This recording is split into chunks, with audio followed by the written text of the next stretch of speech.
We're here today with Frank of Angel, and he's going to tell us a little about himself. Well, I guess first of all, you'd like to know what got me involved in music in the first place. Well, I started out at about 7 years old. I was raised on a ranch, and I used to have to work all day from sunup to sundown. And toiling in the fields, I would sing. And I guess it developed my voice at an early age. And I started out as country western. And formed relatively extensive music at that age. I was doing shows. Once I learned guitar, I picked up guitar. And shortly after, probably about 9 years old, and learned a few chords and learned some country western songs and began touring the California Veterans Home, playing talent shows for the California Veterans Home. And I was touring on a regular basis. I'd do that about once a month, and I'd get a couple $100 for each gig, which was pretty good. They were willing to pay good money to entertain those seniors. And I guess they found it rather fascinating that a young kid, just a little kid, would be up there playing music. I mean, a young kid playing anything, I guess, would initiate applause. So it was really easy for me to pull off a performance and very comfortable right off the bat. There was no stage fright or any hang-ups that you hear about in the business about getting started. There was none of that. It all came very naturally, and I enjoyed it quite a bit. By the time I became 13 years old, I met an individual. I can't quite remember his name, but he was about 38 years old, and he had been playing music all his life, country western. And he approached me at one of my gigs at the California Veterans Home. He wasn't a veteran. Well, I guess he was a veteran. He caught a bullet in the gut, almost ripped him in half out in Korea. Or was it Vietnam? I think it was Vietnam. He was only 38. This was back in the 70s. He was a veteran. And I guess he was hanging around the Veterans Home for some reason, but he approached me and wanted to team up with me and be a duo, because I sang and played guitar, acoustic.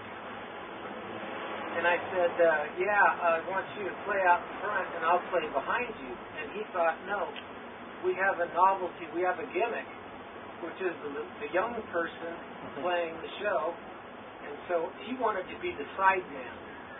And I thought, this is atrocious. You know, I couldn't imagine anything any more weird than some older guy backing up a young guy. You know, me having a sideman, 38 years old, it was beyond my imagination. And so I was apprehensive to do it, because all I had done up to that point was be a soloist. And so I gave it a shot. And it worked off pretty good. I saw the potential in having a backup singer and a backup guitarist, and we had double the intensity, double the punch in our performances, and it went off pretty well. Well, we played together for a couple of years, and then I found out that there were a lot of girls coming backstage to meet me that just wanted to talk to me because I was playing guitar. Real pretty young little things, you know, but I was still before puberty, so I didn't know what was going on. Well, it turned out this lecturer was opting to give these young ladies rides home quite often. And a lot of these girls were under 16. And so it turned out that he was doing the wrong things with them on the way home and ended up going to jail. So I lost my sideman, and thus became a soloist again. So he was in it for the wrong reasons, and I was too young to know. What can you do? So that was my first experience with show business as far as the seedy side of things went. And jumping ahead, I went from country western music into rock and roll music. And my parents didn't mind much me playing music as long as it was country western in the garage. But they didn't really like the idea of me playing rock and roll music in the garage. So when I was started blowing up amplifiers and playing Kiss and rock and roll in the garage and had flashing colored lights and blown up speakers and blown up amplifiers and was smashing guitars and acting like a rocker, they said, you got to stop this music right now. They wanted it to be put to an end. So I simply would just switch foster homes. And it worked pretty well. And so I was a renegade rock and roll musician at a very young age, 13 years old, and decided to be rock and roll all the way. For me it was just more of a thing that captured me in the heart. It was a mood that moved me. So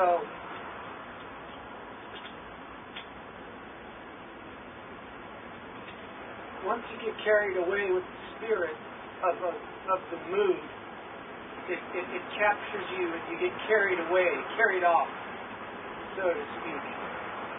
So as I found myself getting deeper and deeper into it, I knew that I just couldn't do it alone.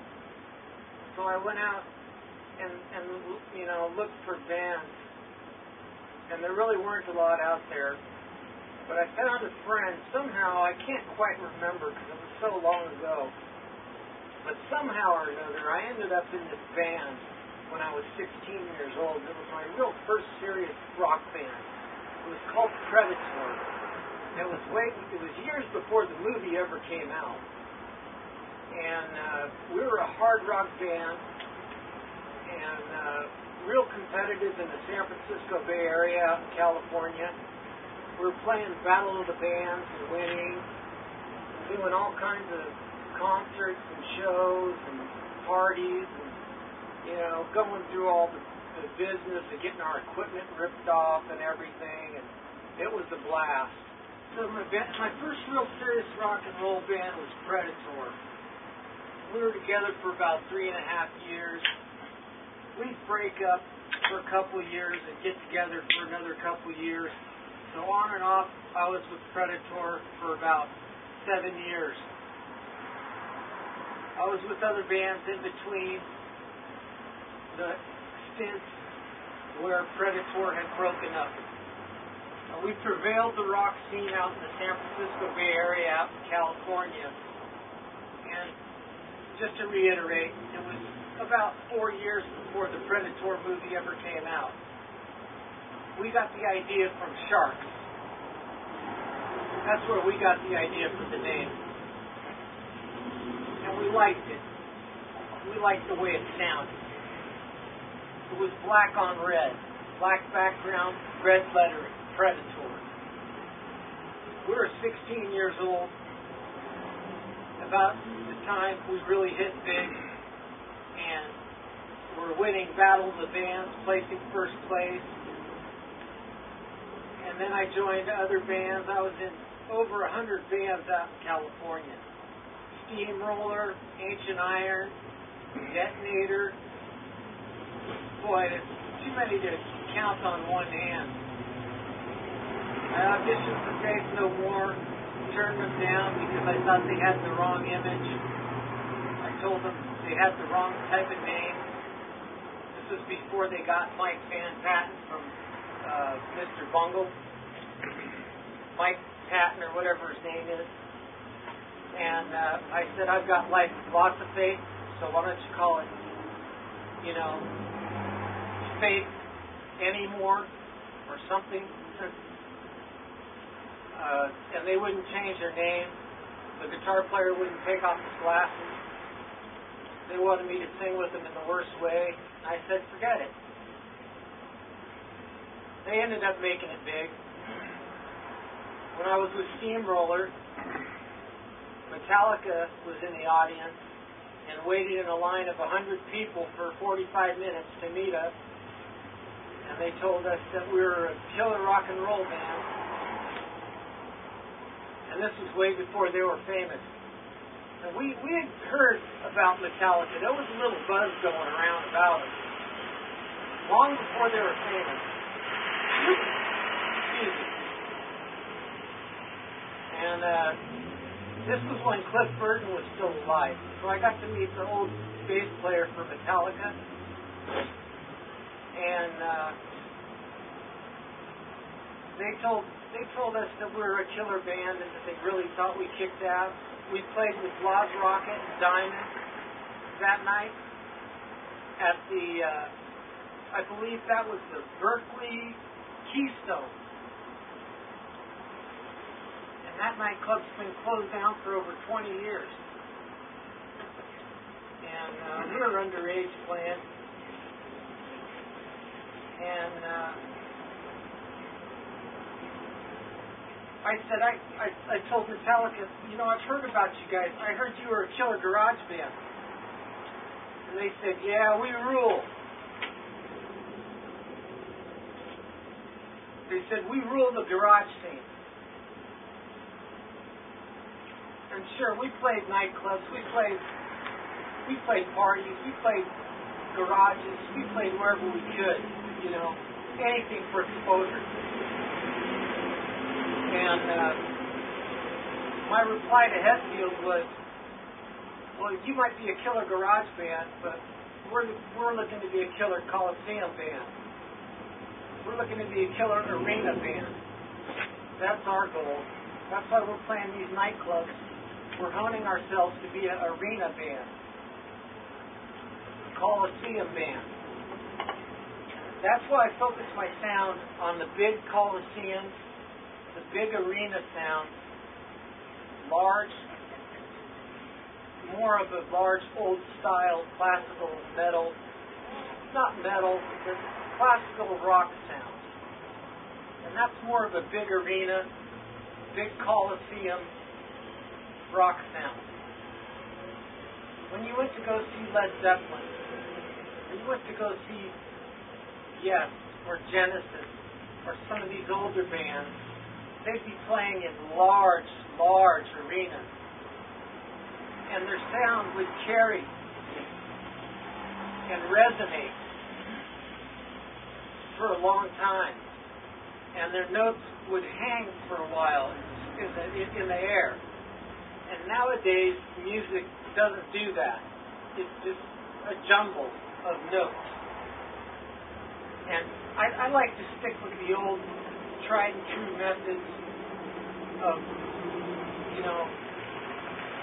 tapping more into the spiritual, the roots, sticking to the roots of rock, and not necessarily trying to jump on the bandwagon of what's popular today.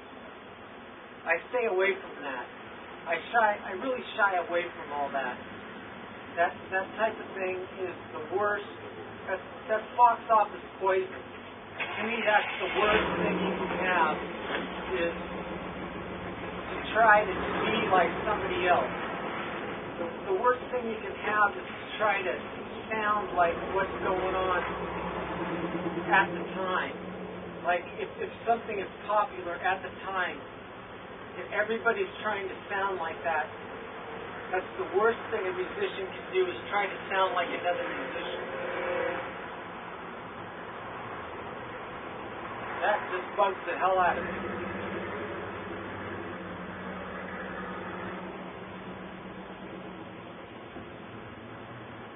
Back in the day, people used to just play from the heart. And that's more where I'm from, playing from the heart.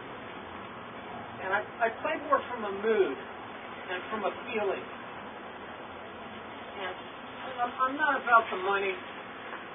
I'm not about trying to cash in. I just do it.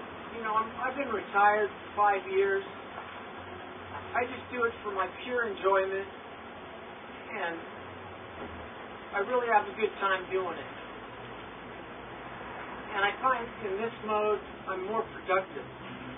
In the past 2 months of this new year, 2007, which is what? It's March now, okay? In the last 2 months, I've made 7 CDs with about 9 songs per CD. Like halfway out the door. And with 7 songs per CD, 7 CDs, 9 songs per CD, sometimes 11 in the past 2 months, and that's pretty good.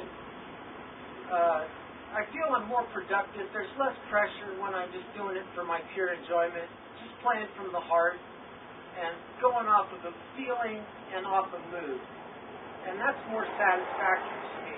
I find more satisfaction from that. And to me, to wrap it up in the whole ball of wax in a nutshell, that's what I'm all about. Just playing for the enjoyment and the satisfaction of knowing that there's other people out there having a good time listening to my music. Cheers.